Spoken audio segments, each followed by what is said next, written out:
ہم خود ہی تماشائی ہیں، خود تماشائی، لیکن اس بیچ میں پاکستان کا کیا قصور ہے؟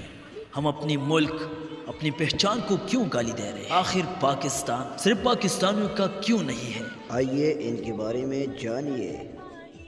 قرارداد پاکستان کو تاریخی برصغیر میں ہی نہیں بلکہ تاریخی عالم میں بھی ایک اہم سنگ میل حاصل ہے۔ یہ واحد قرارداد تھی جو 6 کروڑ مسلمانان ہند کی تھی، جو آزادی اور ایک آزاد اسلامی مملکت کی قیام کا باعث بنی۔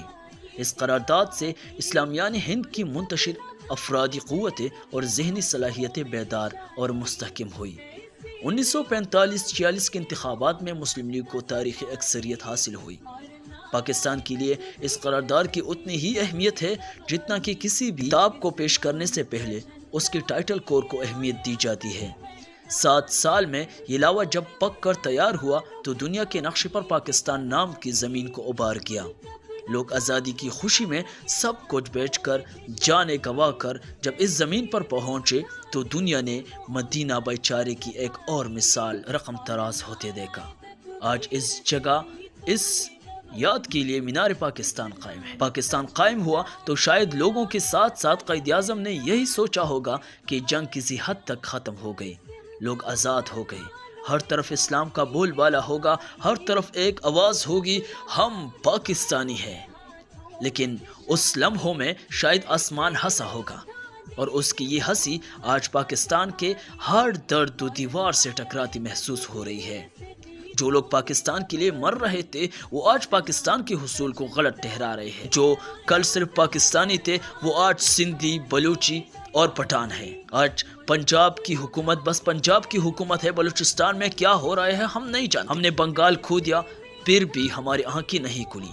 ہم ایک دوسرے کے لیے مر نہیں رہے بلکہ ایک دوسرے کو مار رہے ہیں۔ مرنے والے بھی ہم ہیں، مارنے والے بھی ہم ہیں، لڑنے والے بھی ہم ہیں، لڑانے والے بھی ہم ہیں، لاشیں بھی ہماری ہیں، لوگ بھی ہمارے ہیں، ہر طرف جلوس اور خوف و اشتعال بھی ہمارا، ہر طرف اس جلوس میں چلنے والی گاڑیاں اور لوٹنے والی دکانیں بھی ہماری ہیں۔ ہم خود ہی تماشائی ہیں، خود تماشائی، لیکن اس بیچ میں پاکستان کا کیا قصور ہے؟ ہم اپنی ملک، اپنی پہچان کو کیوں گالی دے رہے ہیں؟ آخر پاکستان صرف پاکستانیوں کا کیوں نہیں ہے؟ ہم نے میچ کی جیت ہار کو خود پر طاری کر لیا ہے، مگر ذہنوں سے لپٹی غلامی کی زنجیروں میں آج تک ہم قید ہیں۔ ابھی ہمارے گھروں میں سٹار پلس تو چلتا ہے مگر محبت اور خلوص نہیں ملتا۔ آج ہر گھر کا مسئلہ بس اس گھر کا مسئلہ ہے، ہمارا نہیں۔ آج پاکستان کو تمام اقوام عالم میں دہشت گردی کا لیبل دیا جا رہا ہے، مگر ہم پھر بھی بیرونی ممالک کی امداد، اس کی ملازمتوں کے حصول کے لیے مر رہے ہیں۔ ہم پاکستان چھوڑ کر جانا چاہتے ہیں کیونکہ اس نے ہمیں کیا دیا، یہ نہیں جانتے، یہ نہیں سوچتے کہ ہم نے اسے کیا دیا، لیکن ہم نے اسے کیا دیا ہم یہ نہیں جاننا چاہتے۔ پاکستان کے حصول کے لیے زمین کی تقسیم ہوئی تھی، مگر آج خود پاکستانیوں کے لیے زمین سندھی، بلوچی اور پنجابی میں بٹ گئی ہے۔ مینار پاکستان وہی ہے، اس پر چڑھی گرد یہ بتا رہی ہے کہ جو قومیں اپنا ماضی اور اپنی تاریخ بھول جاتی ہے، تاریخ انہیں بلا دیتی ہے۔ آج 23 مارچ کی تاریخ ہمیں یاد ہے، نہ اس کی تاریخی حیثیت کام نہیں تو اور کیا ہے۔